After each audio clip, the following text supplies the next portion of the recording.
pendule simple. Alors on considère le pendule que l'on voit ici, avec une masse m, bon, un angle x1 et une vitesse de rotation x2. Alors ce pendule est décrit par une équation différentielle, donc une équation d'état. Le vecteur d'état c'est x1, x2. Et lorsqu'on parle en normalisé, c'est-à-dire que tous les coefficients, frottement, masse, etc., sont mis égaux à 1. C'est juste pour pouvoir se concentrer euh, sur les équations plus que traîner des paramètres parfois inutiles. Alors, cet exercice est censé illustrer le filtre de Kalman. Dans le cas d'un observateur, on va mesurer, alors on verra plus tard, mais on mesure que la vitesse de rotation, il va falloir retrouver l'angle. Alors ça c'est typiquement, comme tout bouge, c'est typiquement là où le filtre de Kalman excelle. Alors, pour retrouver... alors déjà on aimerait bien la servir. Alors on aimerait bien la servir, on va supposer que l'état x1, x2 sont connus, et on va utiliser une méthode pour la servir autour d'un cycle. Alors, ce sera la deuxième question, le cycle. En tout cas, vous voudrez la servir autour d'une trajectoire W de t. Alors W de t, c'est pour l'angle. Donc on a une équation pour W de t. On aimerait bien que l'angle du pendule la vérifie exactement, sachant qu'on a le droit d'agir que sur U. Et on va utiliser une méthode de linéarisation par bouclage. Alors même si on ne connaît pas, puisque ce n'est pas le rôle de cette leçon de parler de contrôle, mais quand même le fil de Kalman se couple très bien avec le contrôle. Donc on va essayer de, ici dans ce cas, cet exemple simple, ça doit pas être, c'est pas très compliqué à faire. Alors je reprends, je vais donc aller ici, on a l'équation d'état, x point égale x2, u c'est l'entrée. Alors là on a un système que j'entoure. Ce système possède une entrée u, et ce système correspond à un pendule qui possède un angle x1 et x2 c'est sa vitesse. Et on a le droit d'agir uniquement sur U pour pouvoir le contrôler autour d'une trajectoire W de t. Alors ça c'est un contrôleur dans le sens où on va avoir W de t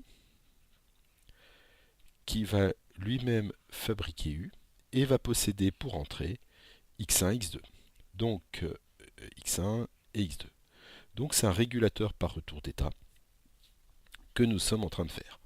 Alors la première étape, quand on parle de linéarisation par bouclage, la première étape c'est de supprimer la non-linéarité. Alors la non-linéarité ici, elle vient du sinus de x1 uniquement par l'intermédiaire de u. Alors la technique elle est toute simple ici, c'est de dire je vais prendre u égale, alors comme j'aurais le choisir comme je veux, je vais prendre égal à sinus de x1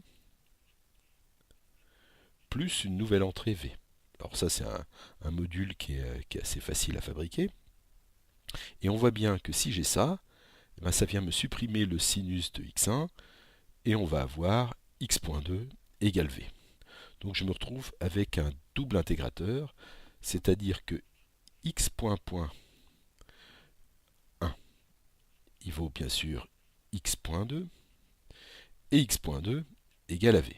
Donc j'ai un double intégrateur dans le sens où maintenant, une fois que j'ai fait ce bouclage, je me retrouve avec un double intégrateur d'équation x.1 égale v. Alors maintenant, il va falloir bien évidemment m'arranger pour trouver le v. Maintenant que j'ai trouvé u, il va falloir trouver le v ici pour que x1 soit égal à w de t. Alors dans ce cas-là, la technique la plus utilisée, dans le cas d'un double intégrateur, c'est d'utiliser une commande proportionnelle et dérivée. Alors la commande proportionnelle et dérivée, alors je sais toujours pas, bon, je la connais un peu par cœur, mais je vais la prendre ici. C'est w moins x1. Ça c'est ce qu'on appelle l'erreur. J'ai un coefficient de vent, mais je l'ai mis égal à 1. On verra pourquoi j'ai mis égal à 1 tout à l'heure, mais ça peut être autre chose. Il faut qu'il soit positif.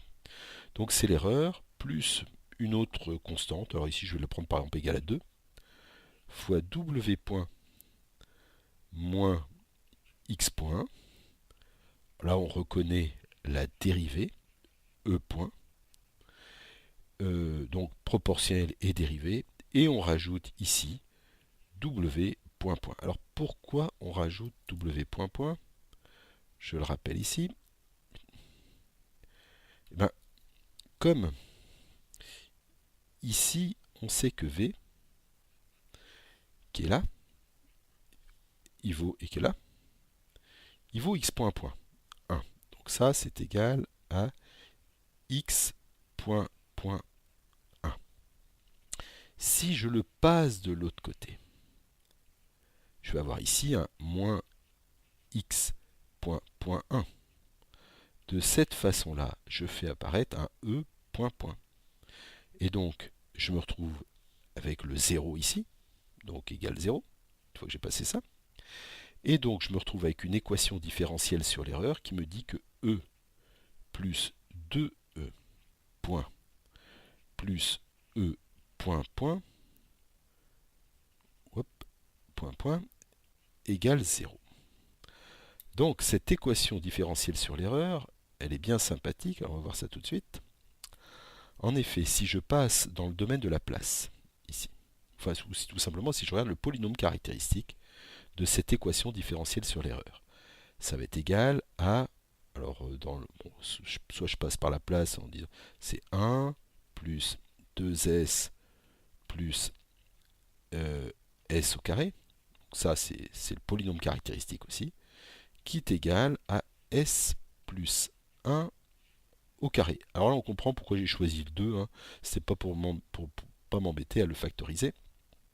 Et donc ici, je me retrouve avec deux racines.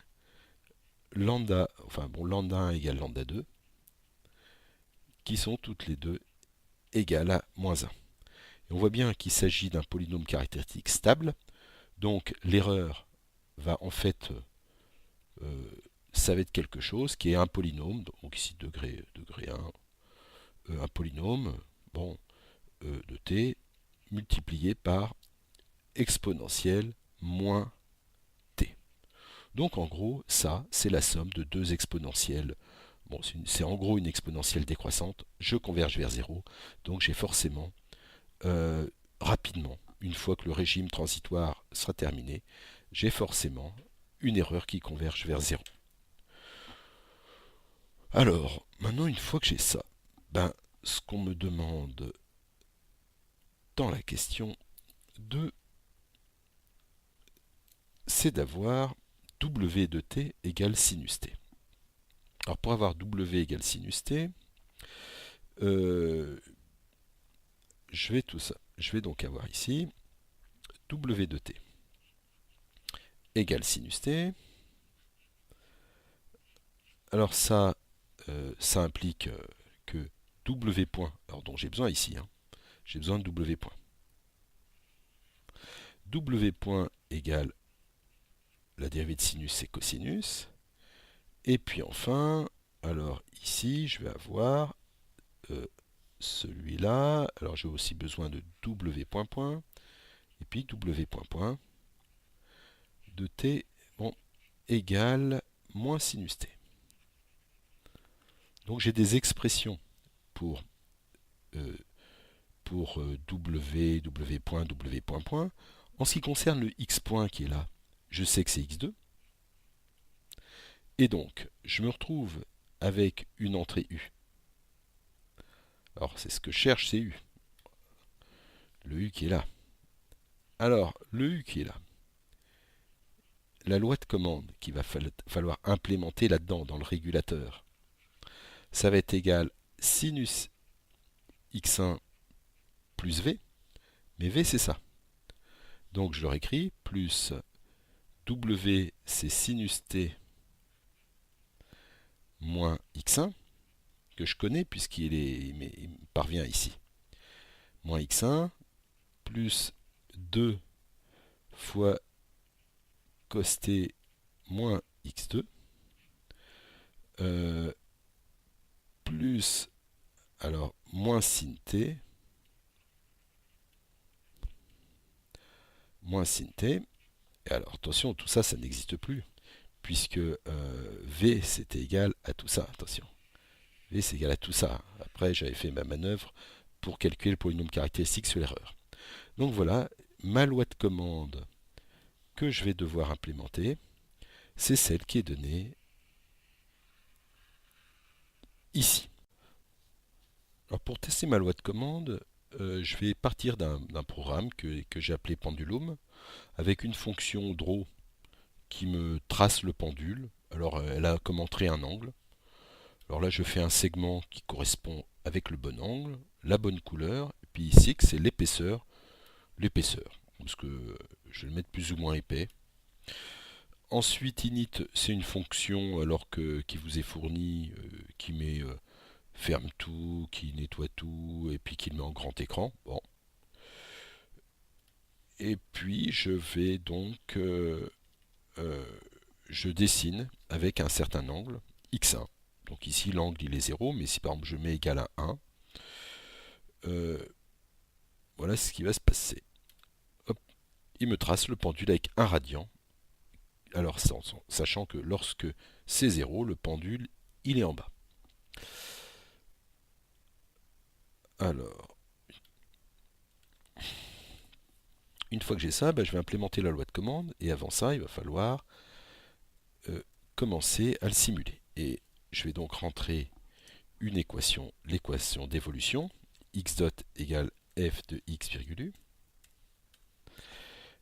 X dot, donc c'est x point, égale, alors je reprends l'équation d'évolution, c'est x de 2 moins sinus de x de 1 plus u. Et ensuite n. Voilà l'équation d'évolution. Alors, la fonction draw est là. Pour le simuler, alors je vais par exemple prendre une méthode de l'air. Je vais faire démarrer le pendule d'en bas avec une vitesse nulle. Et je vais faire une boucle pour le faire bouger. Alors pour le faire bouger, je vais faire une boucle for t allant de 0 avec un pas de dt jusqu'à 10 par exemple.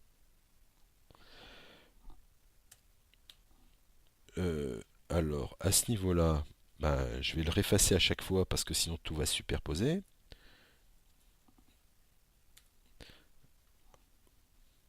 Alors, hold on. Je n'ai pas initialisé le dt, donc le dt, je vais le prendre ici 0,1. Maintenant, je vais faire w. Alors, j'avais le w, la consigne qui valait sinus de t.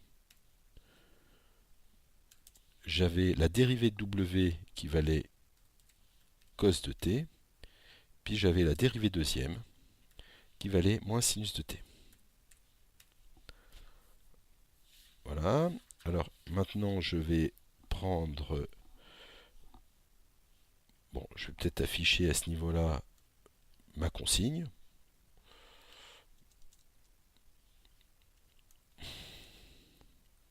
Pour pouvoir la visualiser, pour montrer que je vais bien converger vers la consigne. Donc ici, ça correspond à W. Puis par exemple, je vais l'afficher en rouge avec une épaisseur de 2. Maintenant, en ce qui concerne le vecteur d'état, je vais le mettre à côté. Voilà. Et je vais l'afficher en noir, avec une épée un peu plus épais. Alors ici, U, la commande U qu'il va falloir appliquer. Je rappelle que c'était sinus de x de 1. Ensuite, alors ça c'était pour éliminer la non-linéarité, plus W moins x de 1. Alors, ça c'était donné, je le rappelle, ici. Hop, sachant que voilà, tout est donné ici, sinus, W point, etc. Donc tout est là. Donc ensuite j'avais plus 2 fois la dérivée de W moins x.1, c'est-à-dire x2.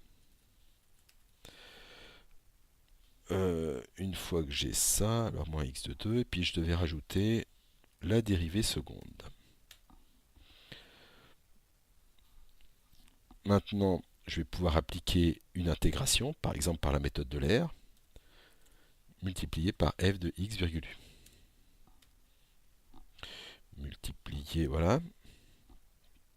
Et une fois que j'ai ça, il va falloir que je fasse un draw now pour qu'il ne l'attende pas d'avoir fini d'exécuter le programme pour m'afficher. Je veux qu'il affiche au fur et à mesure les résultats. End. Je lance.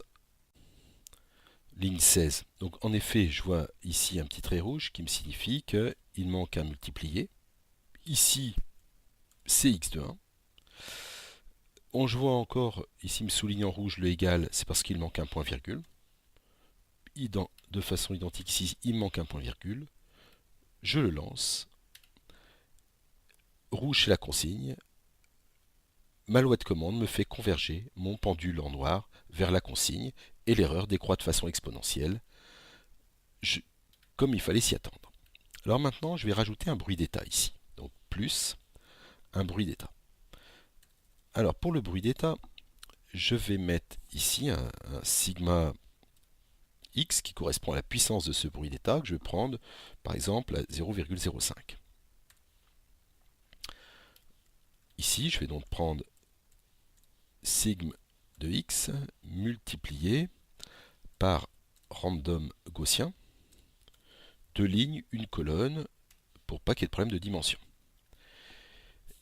Et ici, il faut que je multiplie par la racine carrée de dt. Alors pourquoi je dois faire ça? Parce qu'on a vu dans l'exercice du marcheur aveugle que pour qu'il y ait une indépendance entre le pas d'échantillonnage, donc c'est-à-dire lorsque je change de dt, je ne veux pas que le comportement de mon pendule change. Donc ici, je dois effectuer cette multiplication à ce niveau-là. Alors là, c'est peut-être un bruit assez fort. Je vais le voir tout de suite. Donc, en effet, j'ai la convergence du noir vers le rouge, mais à peu près. Du fait de ce bruit, on voit bien qu'il y a quand même un décalage qui est important pour vérifier que ma loi de commande elle parte pas complètement dans les choux. Et puis aussi, ça va poser peut-être des difficultés à mon fil de Kalman pour estimer l'état. En tout cas, je vais prendre ce bruit d'état là. Alors, je reviens ici. Question 3. On suppose que l'état, donc x1, x2, c'est-à-dire la position du pendule et l'angle du pendule, ne sont pas mesurables directement. Alors là, quand on fait des observateurs d'état, on parle de capteur. Ici, le capteur, c'est un gyroscope. Un petit gyro, comme par exemple votre téléphone portable que vous avez posé sur le pendule. Le téléphone portable on va supposer qu'il vous donne une... Alors là, il pourrait presque vous donner un angle, mais on va supposer qu'il vous donne juste une vitesse de rotation. Donc c'est ce que fait un gyro en fait. On vous dit qu'il vous donne des mesures de x2 toutes les 0,01 secondes avec un certain bruit. Alors le bruit, on le caractérise par sa matrice de covariance ou, si on préfère des fois, sa racine carrée, c'est-à-dire l'écart type. Et on veut reconstruire x en utilisant un filtre de Kalman. Et c'est ce x chapeau que nous ressort le fil de Kalman qui sera utilisé par notre contrôleur. Alors, on va devoir implémenter ça en faisant une linéarisation. En effet, notre système est non linéaire. Dès qu'on linéarise, on a ce qu'on appelle un filtre de Kalman étendu. Et ensuite, il va falloir illustrer dans la question 4 sous MATLAB. Alors, je vais revenir ici.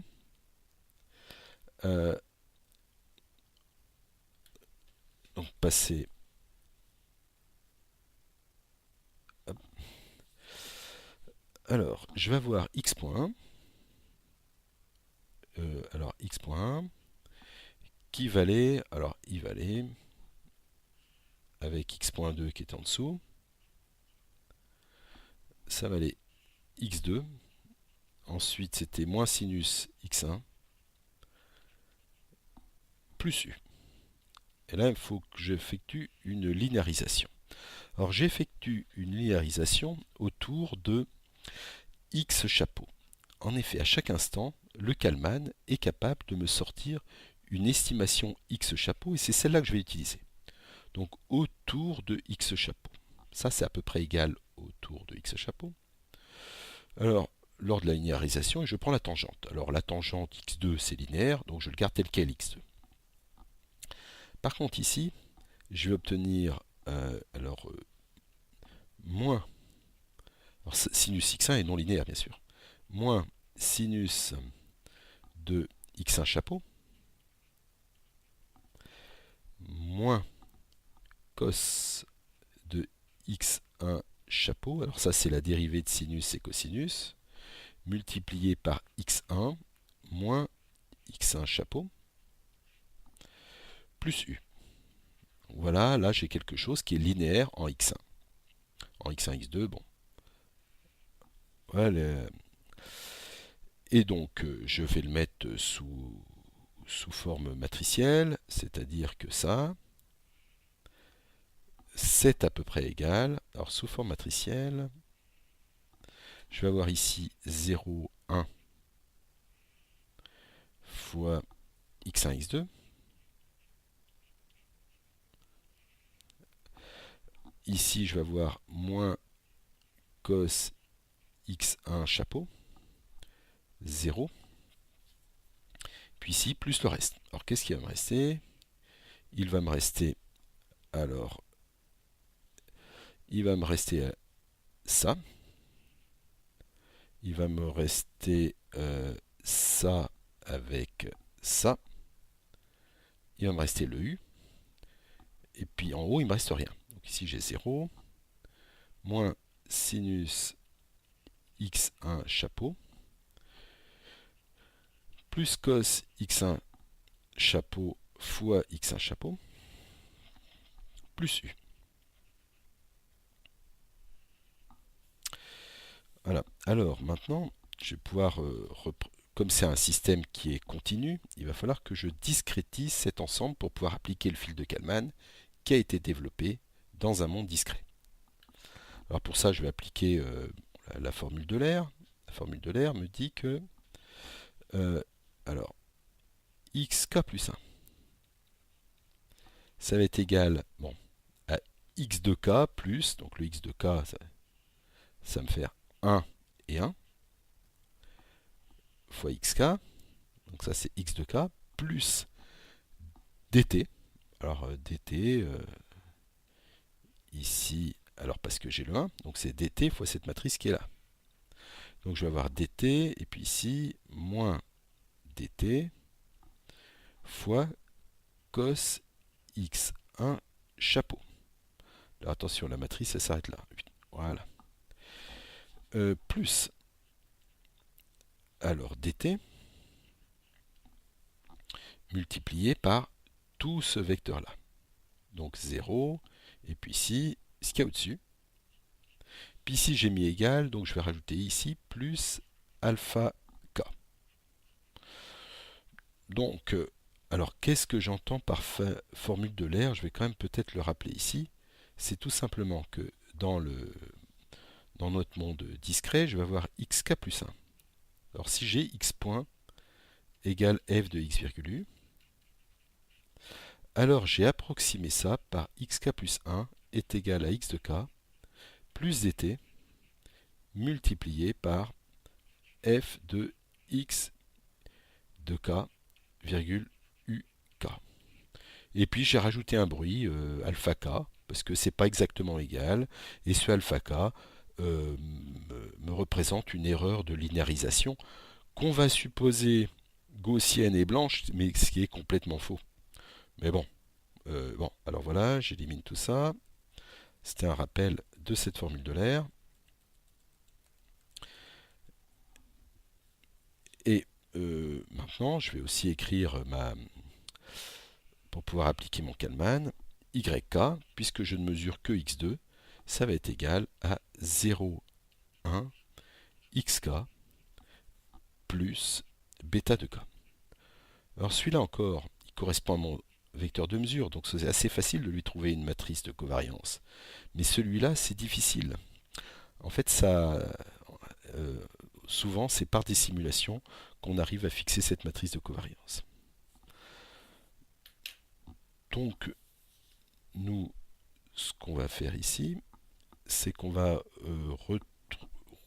bon, alors quand même dans l'énoncé, on vous dit que pour celui-là, gamma, gamma bêta, puisque l'écart type pour l'erreur de mesure c'est de 0,1, gamma bêta il est scalaire et il vaut 0,1 au carré.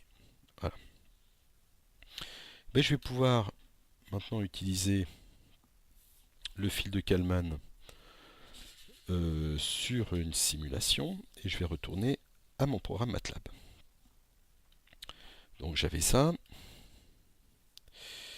j'avais mon sigma x, mon vecteur x qui vaut ça, puis bien sûr il va falloir un vecteur d'état pour mon fil de Kalman. Donc je vais l'appeler x r, alors comme r comme régulateur, parce que le vecteur d'état du Kalman, c'est aussi l'état de mon régulateur. Alors ici je vais l'initialiser à 0, 0, mais j'aurais pu l'initialiser à autre chose, hein. Peu importe. Ici, en ce qui concerne, je n'ai plus accès à x1 et à x2, donc je n'ai accès qu'à ce que me donne mon fil de Kalman, c'est-à-dire une estimation. XR, alors ça, et XR. Bon, en ce qui concerne W et DW, eux, ils sont toujours accessibles. Alors, ici, je vais avoir la matrice de covariance pour X, que j'aurais pu l'appeler gamma, mais bon, ici, je vais l'appeler P. P égale, au début, bon, je vais prendre une erreur de plus ou moins 1. C'est-à-dire, je vais prendre comme matrice de covariance l'identité. J'aurais pu la prendre beaucoup plus grande. Maintenant, G alpha, je ne sais pas trop comment la fixer, mais ça représente les... alors, qu'est-ce que ça représente? Ça représente, quand je mets ici à peu près ou égal, j'ai traduit ça par plus quelque chose comme ça. Donc en fait, la variance de alpha k, gamma alpha, me dit, me quantifie ce que j'entends par à peu près ou égal. Et moi-même, je ne le sais pas vraiment. Donc je vais ici mettre plus. Alors pour gamma alpha, je vais mettre quelque chose sigma x. On sent bien que c'est sigma x au carré. Alors, seulement ici, quand je l'ai fabriqué, pourquoi j'ai mis sigma x au carré? Alors il faudrait que je multiplie par dt aussi. Alors je vais essayer d'expliquer pourquoi. Je mets ça parce que le bruit d'état que j'ai rajouté ici, sigma x fois square root de dt, ça correspond, si je l'élève au carré, je vais obtenir, donc ça correspond à un écart type, si je l'élève au carré, je vais obtenir la covariance, donc ça correspond au carré. Mais ça veut dire que G alpha prend en compte l'erreur que j'ai rajoutée par ce bruit gaussien, mais ne prend absolument pas en compte l'erreur de linéarité que je ne sais pas prendre en compte. Donc je vais mettre ça pour commencer, et je vais avoir quelque chose de très optimiste, c'est-à-dire l'erreur qui va me sortir sera très faible puisque tout n'est pas pris en compte, mais je n'ai pas moyen de faire autrement. Alors maintenant, je vais prendre ici sigma y égale, alors comme donné dans l'énoncé c'est 0,1, et donc je vais avoir g bêta égale sigma y au carré. Alors tout ça, j'en ai besoin pour alimenter mon filtre de Kalman. J'ai besoin aussi d'une matrice C. La matrice C, c'est celle qui va me donner la mesure, et je sais que ça correspond à 0 et 1. Voilà pour tout ce que j'ai besoin aussi de la matrice A, mais contrairement à la matrice C, là je l'ai mis à l'extérieur de la boucle, la matrice A, elle va dépendre du temps. Donc je peux la mettre qu'après. Alors une fois que j'ai ça, je vais quand même générer mon Y. Donc Y égale le vrai, donc la mesure que je fais, je sais que c'est C fois X, mais je vais rajouter ici un tirage aléatoire, je fais un tirage aléatoire, en mettant que c'est sigma Y multiplié par rand. Alors là, je n'ai pas besoin de préciser les dimensions, parce que c'est de dimension 1. je le prends à, bien évidemment, quelque chose de gaussien, puisque tout doit être de gaussien pour illustrer le bruit de mesure, mais aussi parce que on est dans un contexte du fil de Kalman. Voilà pour ma mesure. Ensuite, je vais peut-être afficher à ce niveau-là ce que me donne mon observateur. Donc le fil, je vais l'afficher par exemple en vert. Et ça, c'est donné par mon Kalman. Hop, voilà. Ensuite, je vais prendre. Alors, il va falloir quand même que je dessine ma, que je dessine. Alors, je peux pas vraiment dessiner une matrice une ellipse, un ellipsoïde de confiance puisque ça correspond à un arc. Donc, je vais quand même essayer de dire que euh, la covariance XR, alors sur l'estimé du fil de Kalman, sur l'angle du fil de Kalman, ça correspond normalement à P de 1,1. Ça c'est puisque l'état x1 correspond à l'angle et P de 1,1 c'est l'erreur que je fais sur mon angle. P de 2,2 c'est l'erreur que je fais sur ma vitesse. Puis il y a les termes croisés 1,2, 2,1 que je ne vais pas pouvoir afficher ici. Alors ça va correspondre, si je me trompe sur l'angle du pendule, je vais pouvoir le représenter par un arc. Mais j'avais dit que j'étais très pessimiste, c'est-à-dire qu'il va falloir que je multiplie ici par quelque chose, je ne sais pas, alors je vais prendre peut-être quelque chose d'assez grand, par exemple 5, qu'il va falloir que j'élève au carré en plus, parce que c'est une covariance. 5 au carré, voilà ce que je prends. Alors, ce terme-là, si je m'aperçois lors des simulations qu'il est trop petit, il va falloir que j'élève. Attention. Et puis ici, je vais faire un draw arc. Alors, draw arc, c'est une fonction qui vous est aussi rendue disponible, qui est là, qui vous affiche un arc à partir d'un centre, d'un angle, non, d'un point initial, d'un angle, d'une couleur, etc. Donc ça vous est donné aussi. Donc je reviens ici et je vais faire draw arc. Alors je suis obligé pour mon draw arc de partir du centre du pendule, c'est-à-dire 0. Ensuite, je vais prendre sinus. Alors le point initial, je vais reprendre des morceaux que j'ai dans l'affichage du pendule, par exemple celui-là, sinus, cosinus de l'angle. Alors je le remets là. Donc je vais avoir sinus de l'angle, c'est x régulateur, alors x régulateur de 1.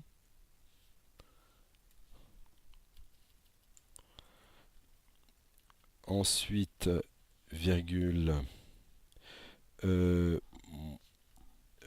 cosinus de, alors ici c'est xr moins, alors oui je suis obligé de décaler un peu avant parce que sinon il va me l'afficher qu'un bout de l'arc, donc je veux que ça se positionne de façon symétrique par rapport à l'arc, donc je vais ici moins covariance de xr,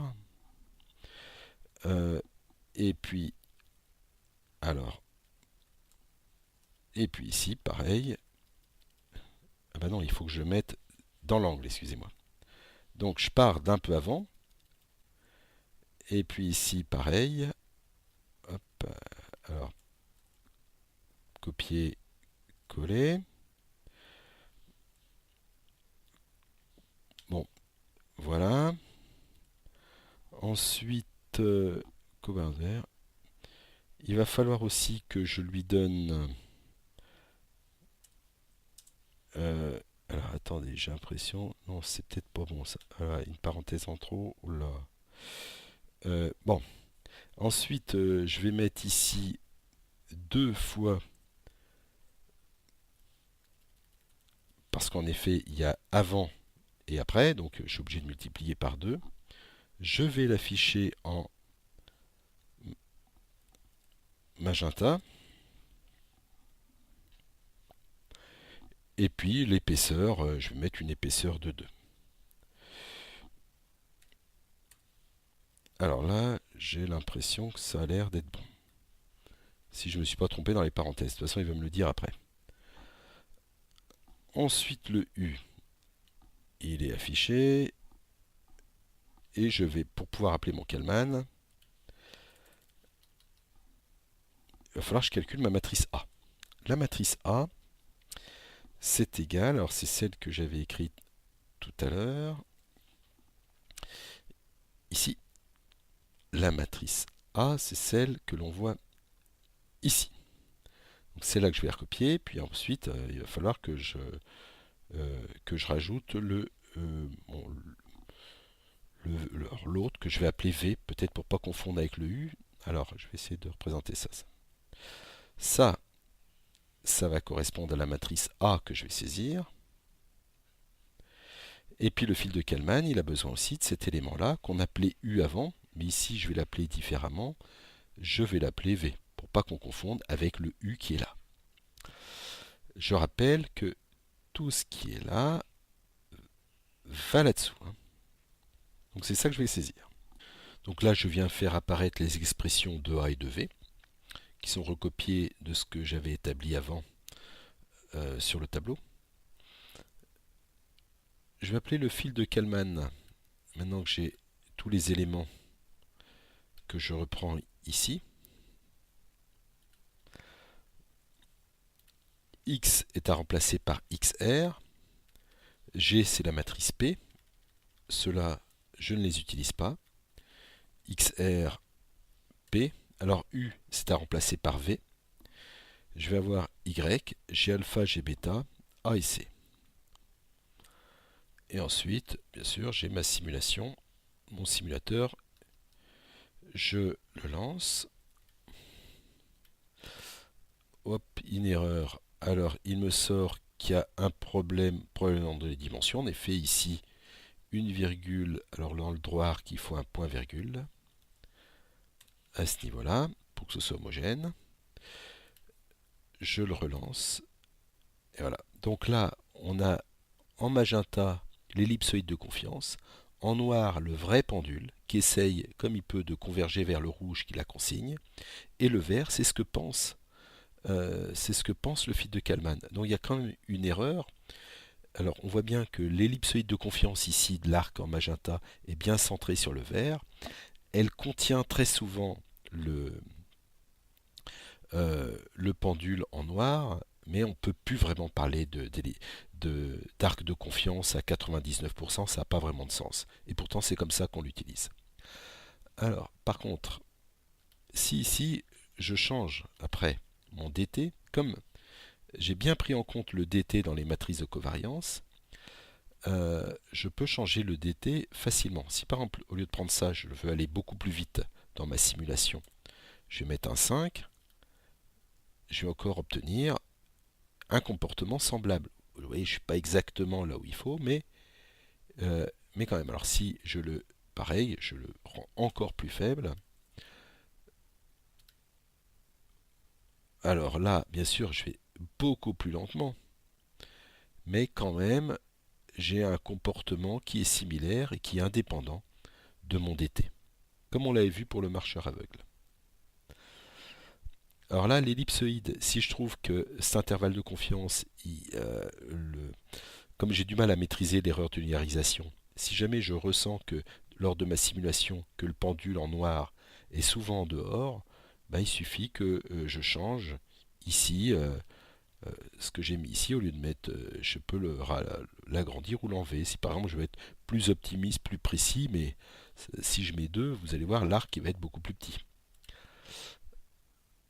Voilà. Alors au début il est très grand l'arc, parce que j'ai une forte... Alors bien sûr, on voit bien que là je suis quasiment tout le temps à l'extérieur. Le noir est quasiment tout le temps à l'extérieur. Alors ce qu'on a vu aussi au tout début, c'est que l'arc en magenta était très grand. Donc c'était normal parce que la confiance que j'avais ici, elle était grande. Par exemple ici, j'aurais pu, si je ne connais pas du tout l'angle, j'aurais pu mettre quelque chose d'encore plus grand. Alors ici, je vais reprendre quelque chose de raisonnable. Alors j'ai pris 5. Donc là, ça signifie que ma condition initiale, je la connais très mal. Je peux par exemple croire que je suis en position 3, alors que je suis en position 0. Mais cette erreur, j'ai le droit de la faire à partir du moment où je la prends en compte dans l'incertitude initiale. Et là, en effet, je la prends en compte puisque j'ai une très grande incertitude initiale. Je le relance. Alors, alors là, du coup, on se rend compte. Alors, en effet, il a des manœuvres un peu tordues parce qu'il ne contient pas du tout la vraie valeur. Donc, on est dans une situation ici où on a du mal à converger. Alors, on a du mal à converger. Je vais quand même prendre un pas plus grand. Alors, là, on sort de la zone de linéarité. On voit que le fil de Kalman a du mal à converger, que le noir ne suit pas du tout le rouge, et que croix le vert est quand même loin du noir. Mais on peut avoir l'espoir, et c'est souvent comme ça que ça se passe, que on va avoir une convergence, un moment va se trouver dans le magenta, puis dans ce cas-là, la linéarisation se fera autour de X chapeaux, qui ne sera pas trop mauvaise, et on va avoir un suivi. Donc, on dit que le fil de Kalman est quand même très bon pour le suivi, pour suivre un objet qui bouge, par exemple, mais la phase d'initialisation est toujours problématique. Là, on a eu de la chance de converger, mais ce n'est pas toujours le cas.